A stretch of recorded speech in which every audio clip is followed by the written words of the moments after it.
folks. Rick Wedell here. I'm the Chief Investment Officer at RFG Advisory. We thought we'd come to you today with a brief market update, let you know kind of what's going on out there. And it is a lot. There's a lot going on out there, certainly over the past 5-6 days. S&P 500 for a level right at about 60.50. That is up about 3% for the year. So still in positive territory versus where we were coming into the year. Three things to talk about today. Tariffs, unemployment, and then earnings. We'll start with tariffs. We started the week with the administration announcing 25% tariffs on Canada and Mexico and a 10% tariff on China.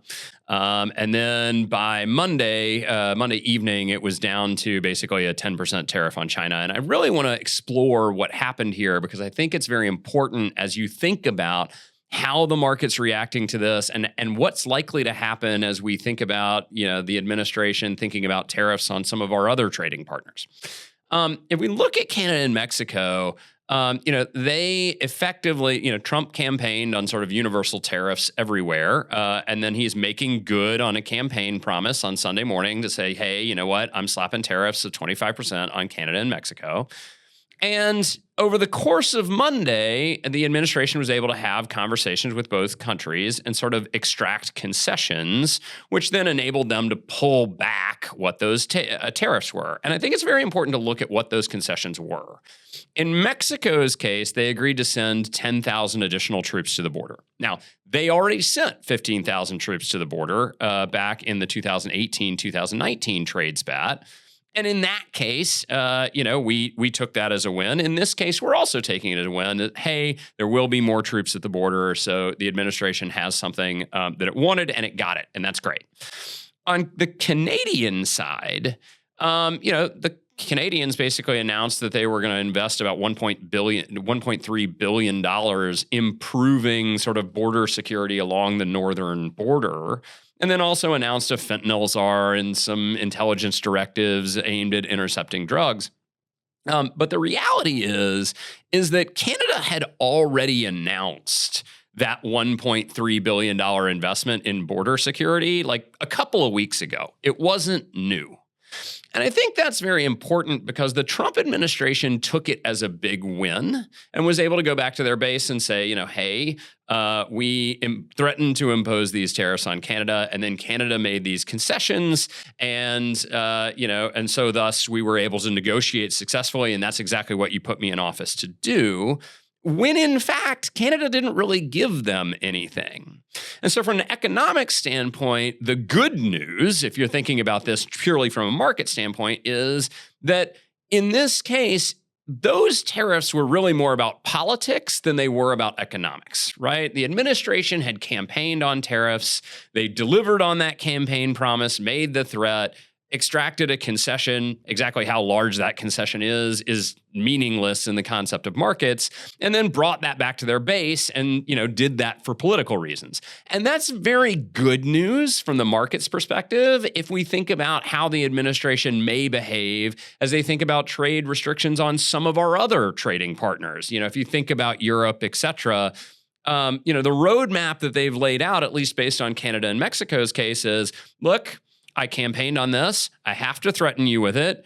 Give me something, and then we can be done with this and move on. And that, knock on wood, from the market's perspective, is the way that these trade policies will go going forward. China, on the other hand, is a different story. China's a geopolitical rival. There's very clear sort of national tensions between our countries. And there, the administration, campaigned on almost a 60% tariff against China, walked that back all the way down to 10%, which is really almost just a slap on the wrist at this point. Trade with China is actually down materially since the 2018-2019 timeframe. And so 10%, a little bit of a slap on the wrist. China said, hey, I'm going to go talk to the WTO, which is the moral equivalent of saying, hey, I'm going to go tell mom on you. Appears to be not doing that much in response. They're like, hey, look, thanks for not making it 50 or 60%. We'll live with the 10 is my interpretation of what just happened. And that 10% tariff is likely to stay in place for a while. It's okay news relative to the market. A 10% tariff on 14% of our imports is not a very big impact. Certainly nowhere near as much economic impact as the nation would have felt if we had actually gone through on a 25% tariff on Canada and Mexico, who collectively represent about 30% of our overall imports.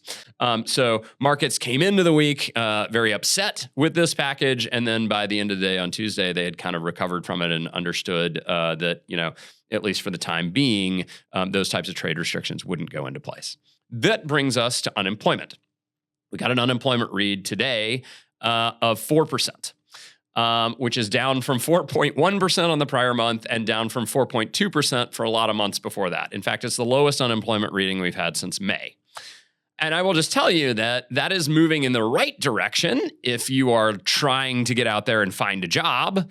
But it is moving in the wrong direction if you are sitting on the Fed and you're thinking about when you want to cut interest rates next. We have talked about at length on previous market updates, the Fed has this dual mandate between inflation and unemployment. When unemployment is really low and inflation is really high, we're supposed to be raising rates, not cutting them. And as we see unemployment go lower, if we start to get a little bit of concern about inflation moving higher, and I would remind you that we're not out of the woods there yet, then that's going to change the whole course of the dialogue on the Fed. And so I just want everybody to kind of be aware of that we are in a little bit of good news, bad news style market. The market reacting a little negatively to the lower unemployment number. Most people would say, hey, lower unemployment's good. It's not good if it means that the Fed's going to have to step in and try and quell inflation. And so we're just going to have to keep a very close eye on where those inflation numbers come in. And in the meantime, really, really, really hoping to see that sort of balance restore or those inflation numbers continue to kind of move downwards so that the Fed can continue on its interest rate cutting path. Last but not least, we have earnings. We are about 2/3 of the way through the first quarter earnings season, and it's been a good one so far. Net earnings for the S&P 500 are running up about 12.5% year over year, and revenues coming in at about up 5.5%. Meanwhile, if I look at expectations for that, they were at about plus 8% for earnings and about plus 4% for revenue. So normally the market beats, but putting in a plus 12.5 when you're expecting 8 is actually pretty darn good. Like that's a real material beat. And so that's giving some support to the market as we continue to get those positive earnings numbers rolls in. Whew. It was a big week. We appreciate you tuning in. We will keep you posted if anything develops. And in the meantime, if you have any questions, please feel free to reach out to myself or to your advisor. I hope you're having a great day and I look forward to talking to you again soon.